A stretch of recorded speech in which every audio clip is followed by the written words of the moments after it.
குடும்பத்தோடு தான் நான் பேசுவேன். மேடம் நான் எனக்கு ஒரு ஃபங்க்ஷனோ இல்லைன்னா ஒரு டெத்தோ போனோம்னு வைங்க மேடம். போனா ஒரு மாதிரி எமோஷனல் ஆகுதுங்க மேடம். டக்குன்னு அழுதுட்டு பேசுறது அது மாதிரி ஒரு எமோஷனல் ஆயிடுதுங்க மேடம். என்ன வயசாச்சு உங்களுக்கு? 31. டெத்துக்கு போனா எமோஷனலா தான் ஆவாங்க. டெத்துக்கு போயிட்டு எமோஷன் ஆகலன்னா ஒரு எதா இருந்தாலும் ஒரு கூட்டம் அது பார்த்தா ஒரு மைண்டே ஒரு மாதிரி சேர்ந்து ஒரு எமோஷனல் ஆயிடுதுங்க மேடம். எமோஷனல் ஆகுதுன்னா என்ன? இப்போ ஒரு ஃபங்க்ஷன் போறீங்கன்னா ஜாலியா இருக்காங்கன்னா நீங்களும் ஜாலியா ஆயிடுவீங்க அதானே? ஆமாங்க மேடம்.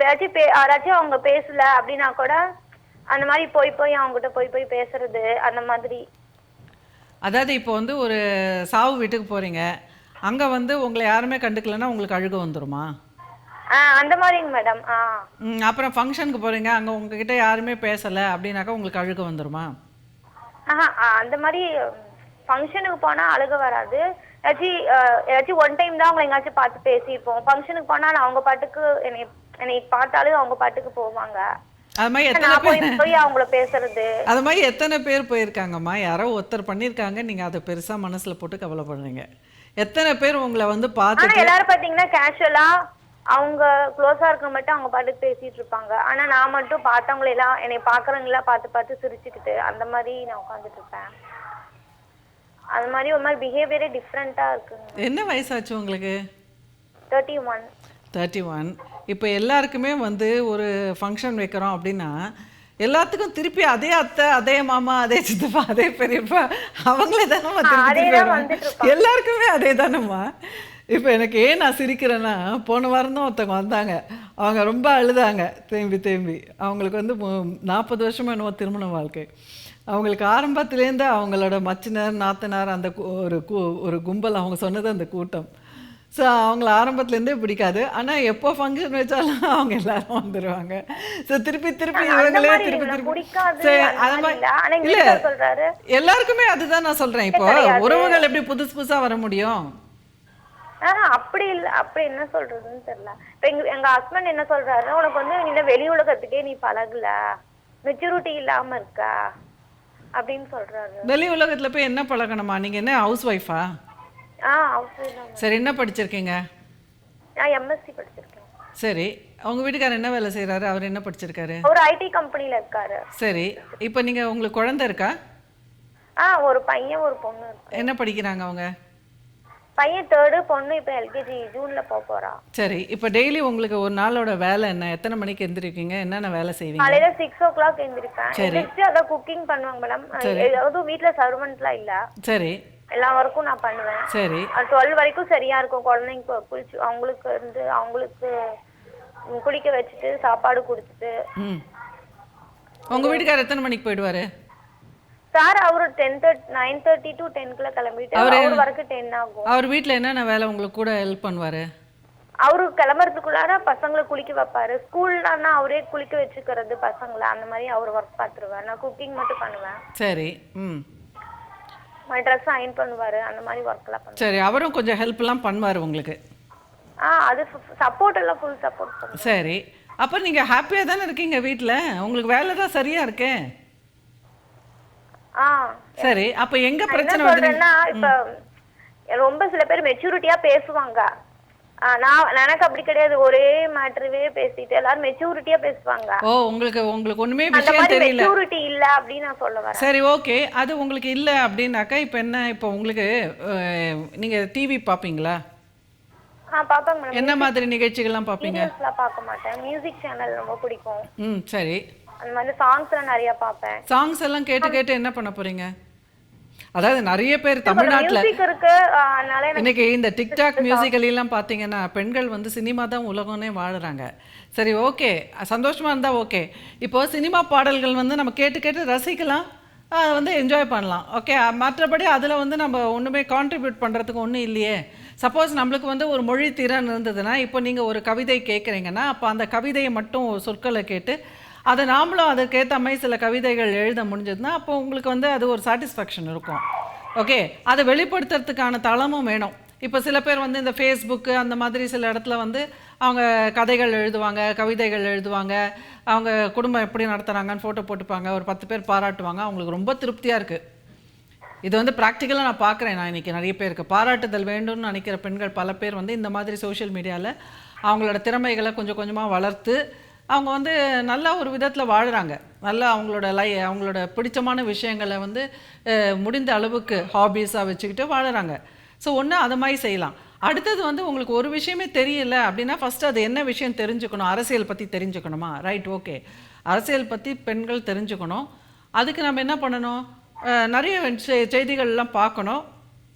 நிறைய பேருடைய கட்டுரைகள், கவிதைகள் இதெல்லாம் படிக்கணும். ஐ மீன் செய்திகள் இதெல்லாம் படிக்கணும். நாட்டு நடப்பு என்ன நடக்கிறதுங்கிறத நம்ம கவனமாக பார்த்துட்டே இருக்கணும். ஸோ அப்போ தான் அதில் நமக்கு செய்திகள் நமக்கு புரியும். சரியா? அதே மாதிரி இப்போ சமூக நிகழ்வுகள் அதை பற்றிலாம் தெரியணும் அப்படின்னா புத்தகங்கள் படிக்கலாம். புத்தகங்கள் நிறைய படிக்க உங்களுக்கு வந்து நிறைய விஷயங்கள் கற்றுக்கலாம். ஸோ அதுக்கெல்லாம் ஆர்வம் இருக்கணும். அதுக்கு முதல்ல டைம் இருக்கணும். ஏன்னா வீட்டில் வந்து 2 சின்ன குழந்தைங்க இருக்காங்க, வீட்டில் சமையல் பண்ணுறீங்க, வீட்டு வேலை பண்ணுறீங்க அப்படின்ற போது எனக்கு தெரிஞ்சு நீங்கள் ஒன்றுமே தெரியாமல் நிம்மதியாக இருக்கிறதே நல்ல விஷயந்தான். ஏன் உங்கள் வீட்டுக்காரர் உங்களை அப்படி வந்து மட்டம் தட்டுறாருன்னு எனக்கு புரியல. நீங்கள் மட்டம் தட்டிகிட்டே இருக்கிறதுனால அவரும் மட்டம் தட்டுறாரு. எனக்கு எதுவும் தெரிய வேணாங்க, எனக்கு போகிறோம், எனக்கு குடும்பம் நல்லா இருந்தால் போகிறோம்னு சொல்லிட்டு நீங்கள் பாட்டுக்கு ஹாப்பியாக இருந்தீங்கன்னா உங்களுக்கு வாழ்க்கையில் எந்த குறையுமே இருக்காது. ஆமாம், நான் எனக்கு போகிறோம், எனக்கு ஒன்றும் தெரியலன்னா என்ன? இப்போது எனக்கு என் பிள்ளைகளை வளர்க்கணும், எனக்கு மீதி நேரத்தில் எனக்கு எதை பிடிக்குதோ அதை நான் கற்றுக்கிறேன் அப்படின்னு சொல்லி நீங்கள் உங்களுக்கு என்ன பிடிக்குதோ அதை கற்றுக்கங்க. இப்போ நாங்கள் வந்து இப்போ பாப்பா ப்ளே ஸ்கூல் போயிட்டு இருக்கா. அங்கே பார்த்தீங்கன்னா நிறைய பேரண்ட்ஸ் வருவாங்க, நிறைய குழந்தைங்களோட பேரண்ட்ஸ் வருவாங்க. அவங்கள பற்றி கிட்ட முன்னால மெச்சூரிட்டியாக நல்லா பேசுவாங்க. டக்குன்னு பார்த்தோன்னே நிறைய பேசுவாங்க. எனக்கு அந்த மாதிரி அவங்க எதை பற்றி பேசுவாங்க? எந்த ஒரு டாபிக் பேசுவாங்க? ஏதாவது நினைவுபடுத்தி சொல்லுங்க. அவங்க வந்து இப்ப அவங்களுடைய பசங்களுடைய ஒரு ஃபியூச்சர் பத்தி பேசுவாங்க. நான் அந்த கிளாஸ் பார்த்துருக்கேன், நிறைய கிளாஸ் அனுப்பணும், அந்த மாதிரி பசங்களோட ஃபியூச்சர் பத்தி நிறைய பேசுவாங்க. எனக்கும் அந்த மாதிரி, ஆனா எனக்கு அவங்கள மாதிரி ஸ்பீடு ஒரு ஸ்பீச் ஒரு மெச்சூரிட்டியா என்னால பேச முடியல அவங்களுக்கு ஈக்குவலா. பசங்களுக்கு வந்து என்ன நல்லா கற்றுக் கொடுக்கணும் அப்படிங்கிறத பற்றி அவங்க நிறைய தெரிஞ்சு வச்சிருக்காங்க, பேசுவாங்க. எனக்கு அவங்களுக்கு வந்து அவங்களுக்கு ஈக்குவலா அவங்களுக்கு ஏற்ற மாதிரி மெச்சூரிட்டி அவங்க என்கிட்ட என்னால பேச முடியும். சரி, பரவாயில்ல, அது ஒன்றும் பெரிய குறைபாடு இல்லை. இப்போ பசங்களுக்கு என்ன சொல்லி கொடுக்கணும் அப்படிங்கிறது வந்து அந்த காலத்தில் இப்போ எங்கள் அம்மா அப்பாக்கெல்லாம் வந்து நாங்கள்லாம் இருக்கோமா என்னன்னு கூட தெரியாமல் தான் இருந்தாங்க. வீட்டுக்கு நாங்கள் 6 பேர், யார் வந்தால் யார் போனோன்னு கூட, இன்னும் பெரிய கூட்டு குடும்பம். ஸோ மொத்தம் குழந்தைகள் டிக்கெட்டே ஒரு 20 பேருக்கு இருப்போம். ஸோ அதனால் இப்போ பல நேரத்தில் வந்து யாரோ எங்களை கவனிச்சிருப்பாங்களான்னு எனக்கு இப்போ யோசிக்கிறேன். அது மாதிரி இருந்திருக்காங்க. ஆனால் இப்போ எங்களுக்கு என்ன வேணுங்கிறத நாங்களே தேர்ந்தெடுத்து அவங்கவுங்க சக்சீட் தான் ஆயிருக்கோம் எல்லாருமே. ஸோ பிள்ளைகள் வந்து நம்ம சில பேர் வந்து டக்குன்னு என்னுடைய ஃபேமிலி என்னுடைய மைனஸ் என்ன அப்படின்னு டக்குன்னு நான் சொல்லிடுறேன் ஓப்பனா. சொல்லாதீங்க, இப்பதான் உங்களுக்கு தெரியும். அவங்க வந்து அப்படி கிடையாது, என்கிட்ட பேசுறாங்க, பார்த்து எதை சொல்லணுமோ அதை மட்டும் சொல்றது, அந்த மாதிரி பேசுறாங்க. எனக்கு வந்து நானும் என்னுடைய ஓப்பனா என்னுடைய கஷ்டம் என்ன, நெகட்டிவ் என்னன்னு அதான் உங்களுக்கு பேசுறதுக்கு எதுவுமே இல்லைங்கிறது.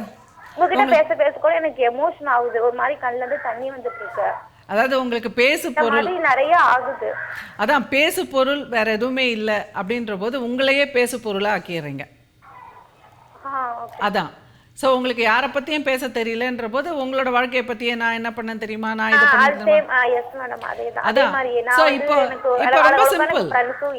இப்போ உங்களுக்கு பிரச்சனை என்னன்னு கண்டுபிடிச்சிட்டிங்கல்ல, இது ரொம்ப நான் உங்களுக்கு பாராட்டுறேன். இது ரொம்ப சிம்பிள். இப்போ தீர்வு கண்டுபிடிக்கிறது ரொம்ப சிம்பிள். ஓகே, இப்போ வந்து பிள்ளை வளர்ப்பை பற்றி நம்ம தெரிஞ்சுக்கணும். பிள்ளை வளர்ப்பில் வந்து என்னென்ன தெரிஞ்சுக்கணுங்கிறதுக்கு புத்தகங்கள் விற்குது. ஓகே, உங்கள் வீட்டுக்காரரோட போயிட்டு வாங்குங்க. இல்லை லைப்ரரி இருக்கா பக்கத்தில், வீட்டுக்கு பக்கத்தில்? இருக்குங்க மேடம். வீட்டுக்கு பக்கத்தில் லைப்ரரி இருந்தால் போய் படிங்க. லைப்ரரியில் போய் உட்காந்து படிங்க, புத்தகங்கள் வாங்கி படிங்க. ஆன்லைனில் இன்டர்நெட் கனெக்ஷன் இருக்கா மொபைலில்?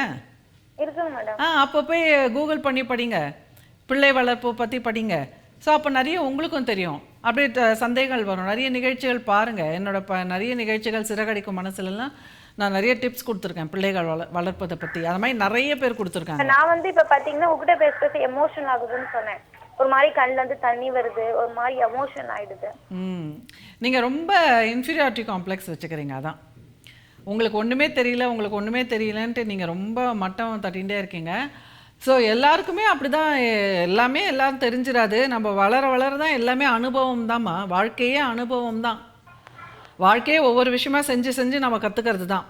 ஸோ எவ்ரிடே நம்மளுக்கு வந்து ஒவ்வொரு நாளும் நம்மளுக்கு கற்றுக் கொடுக்கும் இதுதான் வாழ்க்கை பாடம் தான். ஸோ அதனால் நீங்கள் வந்து உங்களை ரொம்ப தாழ்மைப்படுத்திக்காதீங்க. நீங்களும் தான் நல்லா படிச்சிருக்கீங்க, குடும்பத்தில் இவ்வளோ வேலை செய்கிறீங்களேம்மா, இன்றைக்கி இதே பெரிய விஷயம்.